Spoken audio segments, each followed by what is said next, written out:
Sa puntong ito, alamin natin ang sitwasyon sa Camp Aguinaldo kung saan planong ilipat ang mga evacuees ng Bagyong Yolanda at operasyon ng volunteers dahil kulang na raw ang espasyo sa Villamor Air Base. Nandun ang ating kapusong si Maki Pulido. Maki, kumusta naman dyan? Kara, alam mo, kung siguro nagtataka ka kung bakit ang background natin parking lot, no? Ito'y dahil hinarang nga tayo ng AFP Public Information Office. Ang sinasabi nila, ang media daw ay kailangan dito muna sa opisina ng Public Information Office ng AFP NCR Command.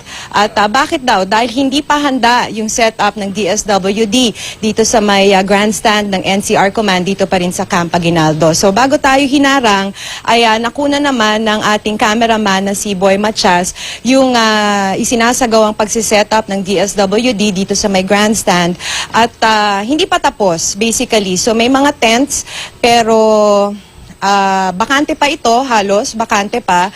Kakaunti pa lang yung mga taga DSWD na nandito at inabutan namin sila na binibigyan ng briefing kung ano nga yung gagawin pag nagdatingan na yung mga survivors galing sa Tacloban.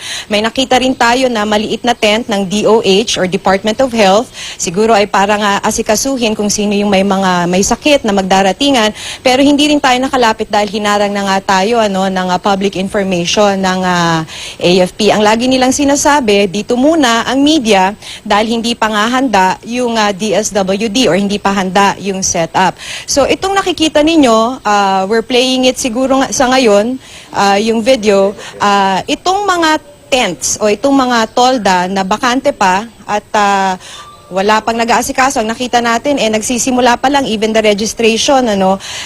Sa setup na to, sa grandstand, ihahatid yung mga survivors na galing Tacloban pagkalapag nila sa Villamor Air Base.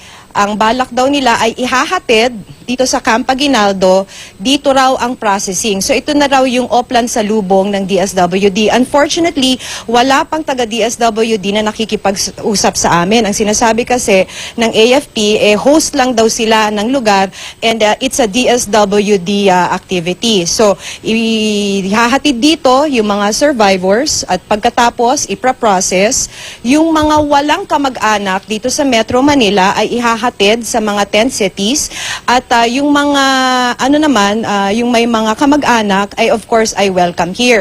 Tinatanong natin kanina kay Major Warden Zamora, siya yung nag-aasikaso rito ngayon sa PIO, kung paano yung mga volunteers. How about the civilian volunteers dahil ito ay isang kampong militar. So ang sinasabi lang niya ay sagot na yan ng DSWD. So wala pa naman tayong nakakausap na DSWD, so hindi pa natin alam kung ano yung magiging sistema dyan.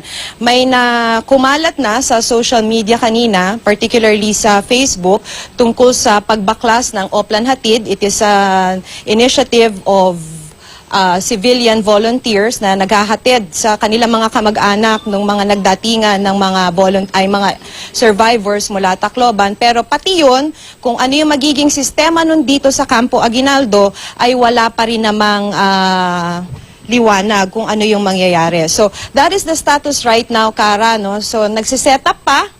Empty pa yung mga tents, nagbriefing pa yung mga staff ng DSWD sa paghahanda pagdating ng mga survivors mula sa Tacloban na ibabus in or ihahatid mula sa Villamor Air Base kung saan sila lalapag. So maya-maya daw ay may darating daw dito na taga DSWD to explain everything.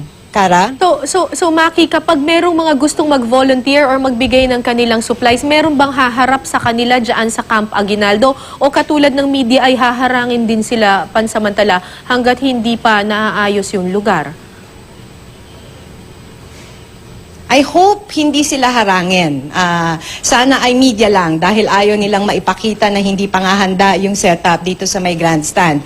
Pero ang kanina yan nga yung ikinukulit natin na tanong, paano yung mga civilian volunteers? Paano sila magpapasok, paano sila papasok dito? Dahil this is a military camp, medyo stricto ang security rito. No?